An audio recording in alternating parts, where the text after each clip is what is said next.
यांना आता नाही म्हणता येत नाही. आपण पुरते अडकलोय त्यांच्या ताब्यात. पण उमेदवाराचं चिन्ह मशाल आहे. नाही, या मतदारसंघात तुतारी नाही, या मतदारसंघात मशाल आहे. शिवसेना उद्धव बाळासाहेब ठाकरे या पक्षाचं चिन्ह मशाल आहे आणि त्या चिन्हावर सत्यजित आबा आपले उमेदवार म्हणून सर्वांच्या समोर आलेले आहेत. आदरणीय माजी आमदार बाबासाहेब पाटील सरोडकर साहेब, आदरणीय शिवाजीराव नाईक साहेब, आमदार मानसिंगराव भाऊ, नितीन बानुगडे पाटील, आपले सर्वांचे माननीय नेताजी पाटील आबा, भगतसिंग नाईक नाना, देवराज पाटील, रणधीर नाईक पापा, लिंबाजी पाटील तात्या, विराजदादा नाईक, बाळासाहेब बापू, रणजित पाटील, संजय बापू, अभिजित पाटील आबा, बी के नायकवडी साहेब, ॲडव्होकेट रवी पाटील दादा, सुनीताताई देशमाने, योजनाताई पाटील, साधनाताई पाटील, सम्राट सिंह नाईक, भीमराव पाटील, शिराळा तालुक्यातील विश्वास उद्योग समूह आणि शिवाजी केन ॲग्रोचे सर्वच मान्यवर पदाधिकारी, आपल्या महाविकास आघाडीच्या सर्व घटक पक्षाचे मान्यवर पदाधिकारी, प्रतीक पाटील, आमच्या सगळ्या भगिनी आणि बंधूंनो, सर्वांनीच मार्गदर्शन केले. त्यामुळे मी पुन्हा जास्त बोलण्याची गरज नाही. आचारसंहितेचं 5 वाजेपर्यंतचीच वेळ आहे, त्यामुळे मी जास्त वेळ घेणार नाही. पण नितीन बानुगडे पाटील यांचं भाषण ऐकायची मला आज संधी मिळाली आणि त्यांनी एवढं सुंदर मार्गदर्शन तुम्हाला केलेलं आहे, कारण मीमांसा केलेली आहे की आता त्याच्या पलीकडे जास्त सांगण्याची गरज नाही. आपल्या सर्वांना सत्यजित आबांचं काम सुरू करण्याच्या विनंतीसाठी खरं म्हणजे ही सभा आहे. भाषणं होतील, सभा होतील, सर्व ठिकाणी आम्ही येऊ, पण तुम्ही तुमचा गावातला लीड, मागच्या वेळी जी निवडणूक झालेली त्या निवडणुकीची आकडेवारी जाऊन तपासा.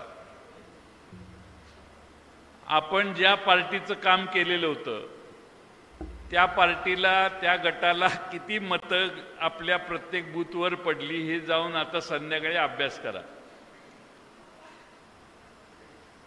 ज्याचं काम केलेलं नव्हतं, कारण मिक्स झाले जरा, ज्याचं काम केलेलं नव्हतं त्याला समोरच्यांनी कुणी कुणी प्रयत्न केले आणि त्याला किती मतं पडली, त्यातले किती इकडं आलेले आहेत आणि इकडचे तिकडं प्रयत्न करणारे किती गेले आहेत, याचा अभ्यास करून जरा आकडा निश्चित करा. मागच्या वेळी 1,92,000 मतदान या मतदारसंघात, शिराळा विधानसभा मतदारसंघात झालेलं होतं. त्यातले 1,02,000 मतं मला वाटतं काहीतरी वाळवा तालुक्यातली आहेत आणि 96,000 मतं काहीतरी आपल्या शिराळा तालुक्यातली आहेत. आणि मग त्याची तत्कालीन 2 उमेदवारांच्यातली विभागणी देखील मगाशी मानसिंग भाऊंनी आणि शिवाजीराव नाईक साहेबांनी मला दाखवली.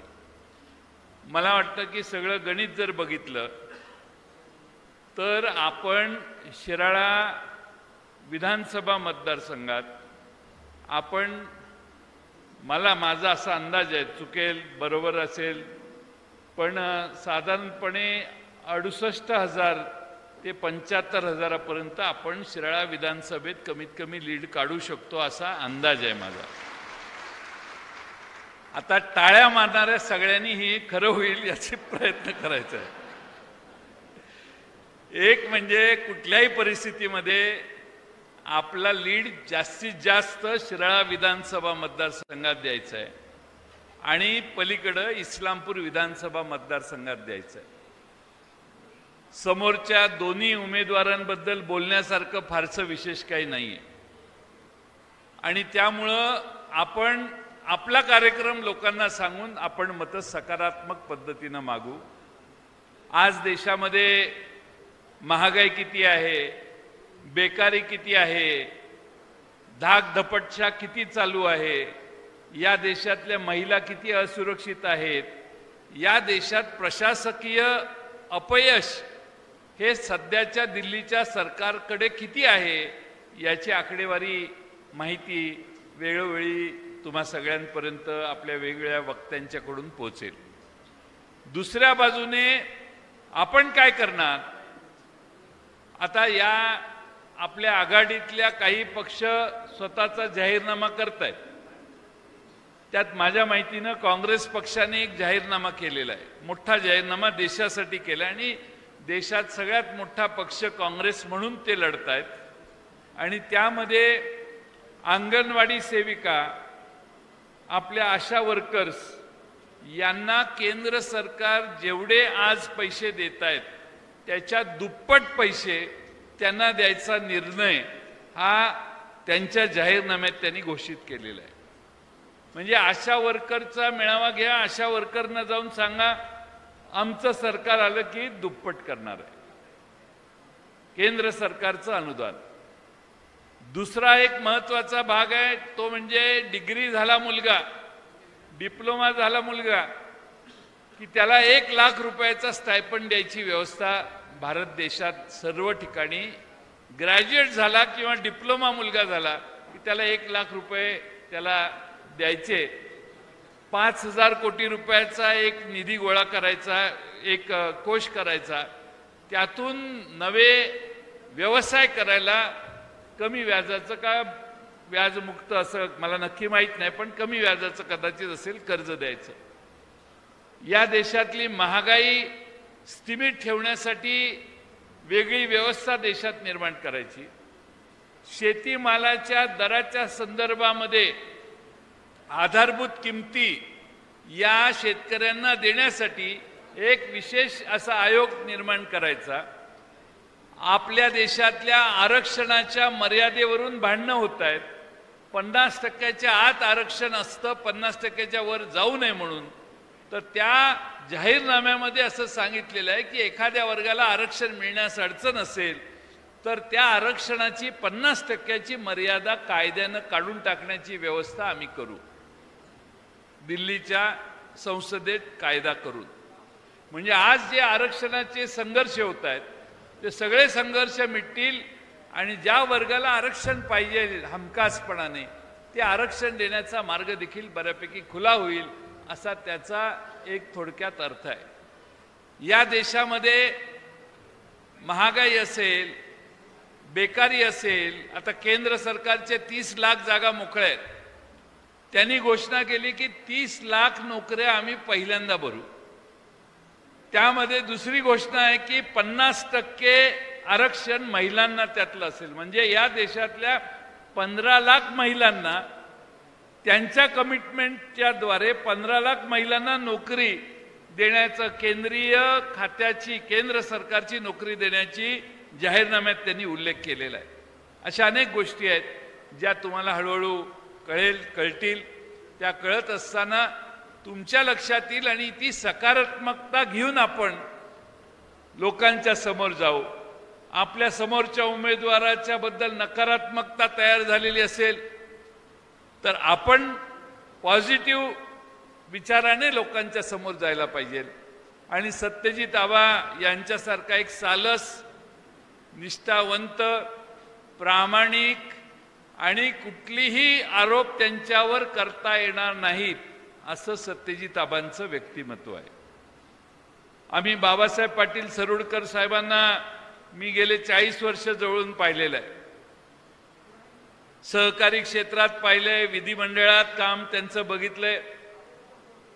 ते इतके साधेपणाने जगले की एखादा राजकीय लोकप्रिय लोकमान्य नेता जरा ताट जास्त मतं पडल्यावर ताट वागायला लागतो, पण बाबासाहेब पाटील सरोडकर दादांना आम्ही कधीही नेहमीच नम्रतेनं पाहिलं। नम्रता ही त्यांच्या अंगातला सगळ्यात मोठा गुण आहे सगळ्यांशी बोलतात, सगळ्यांच्यात जातात. आजही या वयात ते आज त्यांच्या भागात फिरत असतात. पण त्यांच्या मुलाने त्यांच्या पुढं जाऊन प्रगती केली आणि सत्यजित आबांनी लोकांना संपर्क साधायला प्रचंड मोठ्या प्रमाणात वेळ दिला. सामान्य माणसाशी त्यांची नाळ अतिशय चांगली जुळलेली.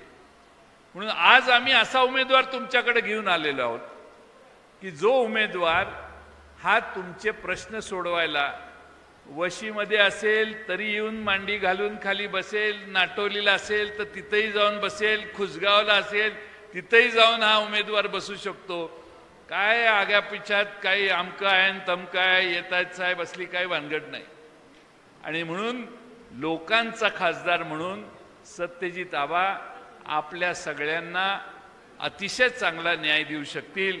त्यांचं भाषण तुम्ही ऐकलेलं आहे. विधिमंडळाचा 10-15 वर्षाचा त्यांचा 10 वर्षाचा अनुभव त्यांच्या पाठीमागे आहे. त्यामुळं सरकार कसं चालतं हेही माहिती आहे.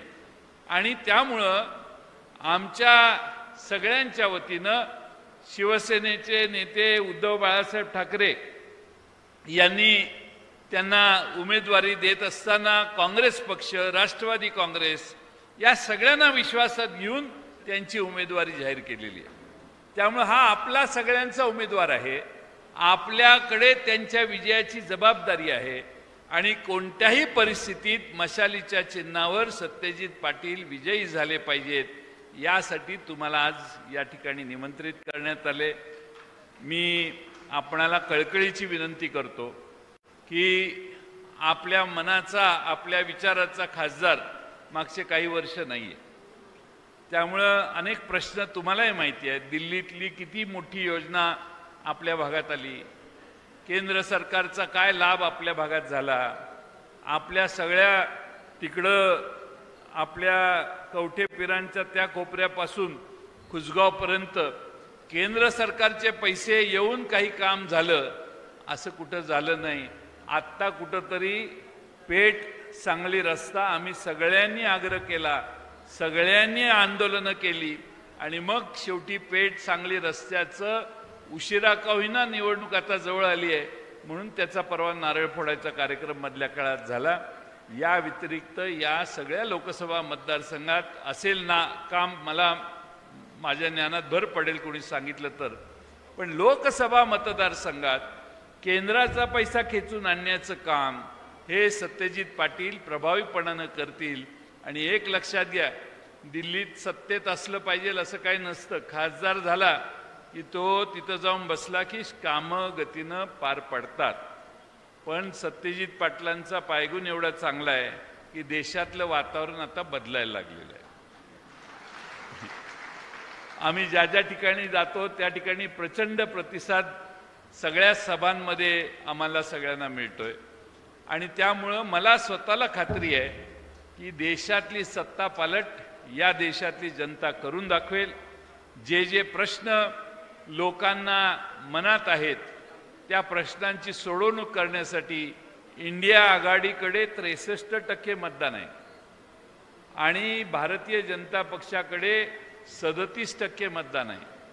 त्या 37%ची वाट लावलेली आहे शिवसेना फोडून आणि राष्ट्रवादी फोडून. त्यामुळे 37%हून ते 30%वर खाली गेले असले तर नवल नाही. लोकांच्या मनातनच पक्ष उतरलेला आहे. लोकांना वाटतं ह्यांना आम्ही भरभरून मतं दिली, ह्यांनी दुसरे पार्टी फोडायची काय गरज होती. दुसऱ्या पार्ट्या फोडताना विहित मार्गाने नाही, वाम मार्गाचा उपयोग करून पार्ट्या फोडल्या हे भारताला माहिती आहे. आणि म्हणून आपल्या देशात भारतीय जनता पक्षाची पूर्वी जी प्रतिमा होती ती आज दिसत नाही. आणि म्हणून माझी आपणा सगळ्यांना विनंती आहे की आपण ठामपणाने शेतकऱ्यांचे, शेतमजुरांचे सगळे, आता काल परवा विजेचे दर वाढले, आता निवडणूक आहे, MERCने राज्य सरकारच्या प्रस्तावाला मान्यता दिली आणि राज्य सरकारने वीज क्षेत्र एवढं बुडवण्याच्या मार्गावर नेलेलं आहे की राज्य सरकारला विजेचे दर वाढवल्याशिवाय पर्याय नाही. ही एक भाग आहे. आणि दुसऱ्या बाजूला धनिकांच्या कंपन्या महाराष्ट्रात वीज विकतात मोठमोठ्या धनिकांच्या कंपन्या महाराष्ट्रात वीज विकतात. महाराष्ट्र MSEBची वीज कमी आहे, बाहेरून विकत घेतलेली खाजगी कंपन्यांची वीज जास्त आहे आणि ती चढ्या दराने घ्यावी लागते.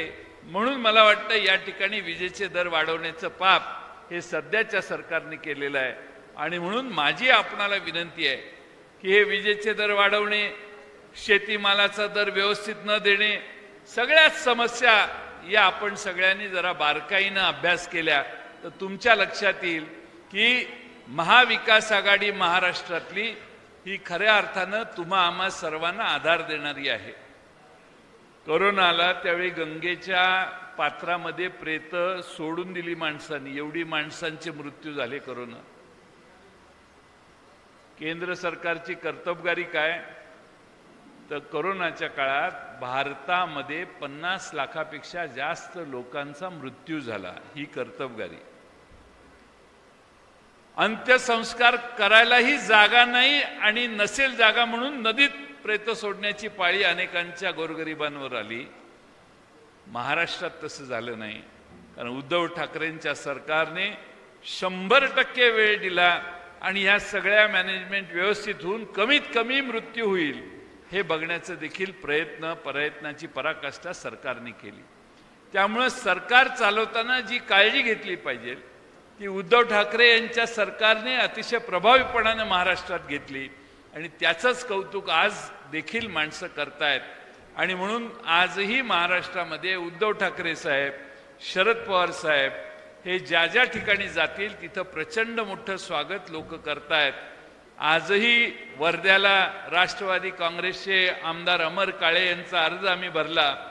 शरद पवार साहेब 4 तास उन्हाचे, सकाळी 10:30-11 वाजल्यापासून 2 वाजेपर्यंत उन्हाचे त्या मिरवणुकीत सहभागी झालेले होते, कारण मिरवणूकच फार मोठी झालेली होती.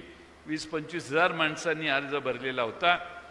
आम्ही सगळ्यांनी ठरवलेलं आहे की आपला अर्ज तुम्हाला सगळ्यांना कोल्हापूरला नेऊन भरण्याची काही आवश्यकता नाही. आम्ही असं ठरवलेलं आहे की आपण प्रमुख काही नेते मंडळी कोल्हापुरात जाऊ, अर्ज भरू. कारण हिकंड उठून कोल्हापूर आपल्या मतदारसंघात असतं तर काय हरकत नव्हती. त्यामुळे ठराविक मुठभर लोकांनी जावं. ज्यांना बोलवलं नाही त्यांनी उन्हाचा त्रास आम्ही तुम्हाला दिला नाही याच्याबद्दल आमचे आभार मानावेत. ऊन फार आहे ऊन, पण थोडे ठराविक लोक जाऊन अर्ज भरतील असा विचार चालू आहे. त्यातनं काही विचार बदलला उमेदवारांचा तर मला काय माहीत नाही.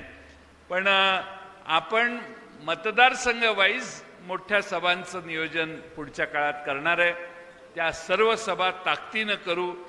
शिराळ्यात करू, वाळव्यात करू, इस्लामपूर मतदारसंघात तिकडं होतील, पलीकडं सागाव वगैरे, पलीकडं सरूड वगैरे भागातही शाहूवाडी तालुक्यात होतील. प्रत्येक तालुक्यात ताकद लावून चांगल्या सभा करू, जेणेकरून लोकांचा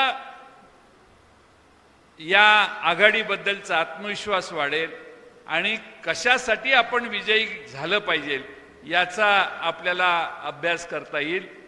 वेळ फार कमी आहे प्रचाराला कमी वेळ असल्यामुळं माझी तुम्हाला विनंती आहे की आपण आपल्या बूथवर आणि आपल्या गावात आणि आपल्या भागात आजपासूनच प्रचाराला सुरुवात करावी. गावोगावी सगळ्या कार्यकर्त्यांनी तिन्ही पक्षाच्या लोकांना एकत्रित घेऊन बसा. शिवसेनेला घेणार नाही, राष्ट्रवादीला घेणार नाही, काँग्रेसला घेणार नाही अशी कोणी भूमिका करणं, जे काय असेल ते आता आघाडीचं काम आहे. प्रत्येक गावात एकत्रित तुम्ही बसा. एकत्रित बसून प्रचाराचं नियोजन करा. प्रचाराचं नियोजन केल्यावर कोणावर काय जबाबदारी आहे याचं टिप्पण तयार करा आणि ते मानसिंग भाऊंच्याकडं किंवा इथले शिवसेना काँग्रेसचे प्रमुख नेते जे कोणी असतील त्यांना आणून द्या. आपल्याला सिस्टमॅटिक जास्त गाजावाजा न करता तळागाळात जाऊन घरटी फिरून प्रचार केला पाहिजे. महिलांना माझी विनंती आहे आणि आपणही सगळ्यांनी गॅसचं सिलेंडर 400 वरून 1100 रुपये कसं झालं याची माहिती दिली की कुठलीही बाई भारतीय जनता पक्षाला मत देणार नाही. विजेचा दर 300 युनिट वापरले जर महिन्याला तर वर्षाला आता 10,000 रुपये तुम्हाला जादा खर्च येणार आहे. एका 2 खोल्यांच्या घरात राहणाऱ्या माणसाचं 300 युनिट वापरलं जातंय जवळपास, त्याला 10,000 रुपये जादा बिलाच्या पलीकडं खर्च येणार आहे, याचा विचार करा. आज युरियाचं पोतं महाग झालं, त्या पोत्यावर साहेबाचा फोटो आहे. त्या कंपन्यांनी छापलेला असेल बहुतेक, कारण कंपन्यांच्या नावानं माणसं ओरडतील म्हणून त्या कंपन्यांनी साहेबाचा फोटोच छापलेला आहे. महागाई झाली तर यांच्यामुळे झाली, अशी त्या कंपन्यांची भूमिका आहे असं मला वाटतं. त्यामुळं ही महागाई कशामुळे झाली आणि या सगळ्या महागाईला कारणीभूत काय आहे, तर या देशाचं चुकीचं नियोजन आहे. तुमच्या माहितीसाठी सांगतो, 56 लाख कोटी रुपयाचं आपल्या डोक्यावरचं कर्ज 14 सालचं आता 210 लाख कोटीवर गेलेलं आहे. त्यामुळं लालासाहेब पाटील नेर्ल्याचे जर नातू झाला असेल तर त्या नातवाला सांगा, तुमचे चिरंजीव कालच तुम्हाला चिरंजीव झालेले आहेत. विराज नाईक आता वडील झालेले आहेत, मानसिंग भाऊ आता आजोबा झालेले आहेत. त्या मुलाच्या डोक्यावर 2 लाख रुपये साहेबांना कर्ज ऑलरेडी करून ठेवलेलं आहे. या देशातल्या प्रत्येक माणसाच्या डोक्यावर कर्ज झालं. कर्ज होऊ दे, पण उत्पन्नात वाढ नाही. हे पैसे गेले कुठं? हे पैसे देशातल्या श्रीमंत मोठमोठ्या कंपन्यांच्या कर्जमाफीसाठी गेले. आम्हाला कर्जमाफी नाही शेती करणाऱ्या माणसाला, पण या देशात काही लोक 16 लाख कोटी झाले म्हणतात. माझी माहिती आहे 25 लाख कोटी रुपये पैसे हे श्रीमंतांना कर्जमाफी देण्यात गेले.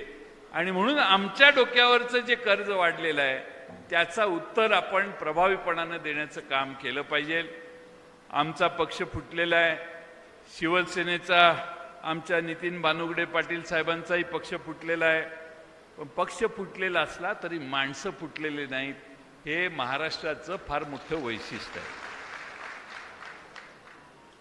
आणि म्हणून महाराष्ट्र सामान्य माणसं, म्हणजे काही मतदारसंघ असे माहिती आहेत मला की सगळे पुढारी तिकडे आहेत, पण राष्ट्रवादीच्या सभेला गर्दी कशी होते हा प्रश्न त्यांना पडलाय, कारण ते काय कोणाला बोलवत नाहीत. पण सामान्य माणसंच शिवसेना राष्ट्रवादीच्या सभांना हजेरी दाखवून आपली उत्स्फूर्त साथ या महाविकास आघाडीला देत आहेत. आणि याचा फायदा नक्की मतदारांपर्यंत आपण जर प्रभावीपणाने पोचलो तर होईल. माझी शेवटची आपल्याला विनंती आहे, मी काही ठिकाणी येईन, सभा होतील, पण मी राष्ट्रवादी काँग्रेसचे 10 मतदारसंघ आणि शिवसेना आणि काँग्रेस ज्या मतदारसंघात अर्ज भरते किंवा सभा मोठ्या ठेवते तिथं बोलवलं तर मला जावं लागेल. त्यामुळं आपले गावात 100% आपल्याला मतदान वाढेल कसं हे बघण्याचं काम तुम्ही करा. मला जेव्हा जेव्हा शक्य असेल तेव्हा तेव्हा येऊन आपली रात्री अपरात्री दुपारी सकाळी कधीतरी भेट घेत जाईन. कधी उमेदवार आता 18 तारखेला वाळवे माझ्या मतदारसंघात येणार आहेत, तर त्यांना आम्ही त्यांच्याबरोबर राहायचा प्रयत्न मी नक्की करेन. पण ते जेव्हा जेव्हा वेळ देतील त्यावेळी वाळवे तालुक्यात इकडच्या तिकडच्या भागात जेव्हा शक्य असेल तेव्हा मी येईन. पण माझी आपणाला विनंती आहे ही लढाई मोठी आहे. गावात कोण कुणाशी बोललं, कोण काम केलं नाही, कुणाचं राहिलंय काम, हे जरा थोडे दिवस बाजूला ठेवा. ही लढाई देशाची लढाई आहे. आमच्याकडून आणखीन कुणाकडून काही जादा कमी जास्त शब्द झाले असतील, थोडं 2 मिनटं बाजूला सारा. ही लढाई ही भारतात लोकशाही टिकणार किंवा नाही याचा निकाल घेणारी लढाई आहे. या देशातल्या अल्पसंख्याक आणि वेगवेगळ्या समाजाला सुरक्षित राहण्याची संधी या देशात मिळणार की नाही याचा विचार केला पाहिजे. आणि या देशात ज्या डॉक्टर बाबासाहेब आंबेडकरांनी संविधान घालून दिले ते संविधानच मोडण्यासाठी आम्हाला 400च्या पार जायचं आहे. ते संविधान वाचवण्यासाठी भारतातले डॉक्टर बाबासाहेब आंबेडकरांच्या विचारावर निस्सीम श्रद्धा असणारे सर्व मतदार वाट बघतायत मतदान कधी होणार ते. त्या सर्व मतदारांच्याकडून आपल्याला अपेक्षा आहे की या देशात या सर्व गोष्टी वाचवण्यासाठी आपण सगळ्यांनी एकत्रित व्हावं आणि त्यासाठी आपण सगळे एकसंघपणाने काम कराल एवढीच अपेक्षा मी बाळगतो. आपण फार मोठ्या संख्येनं वेळ उन्हाची असताना इथं उपस्थित राहिला. एवढ्या मोठ्या संख्येनं आपण आलाय की कुठलं गाव आता इथे यायचं राहिलेलं नाही. सगळे कार्यकर्ते प्रत्येक गावातले आले आहेत. तर गावात प्रत्येक गावात जाऊन कामाला सुरुवात करा. कोणी माझ्याकडे आलं नाही आलं तरी आपल्या पार्टीनं काम सुरू केलं पाहिजे. आणि काम सुरू होत असताना मला खात्री आहे सगळेच आपले मान्यवर सहकारी आपल्यापर्यंत पोचतील. तुम्ही सगळे योग्य पद्धतीनं ताकदीनं काम कराल अशी अपेक्षा व्यक्त करतो. तालुक्याच्या ज्या सभा होतील त्यालाही आपली लक्षणीय उपस्थिती मतदारांची येईल याचा प्रयत्न आपण कराल अशी अपेक्षा बाळगतो. पुन्हा विसरू नका, मशाल चित्र आहे. मशाल चित्र हे सगळ्यांना सांगायचं काम घराघरात जाऊन तुम्ही सगळे करा असा या ठिकाणी आपणा सर्वांना आव्हान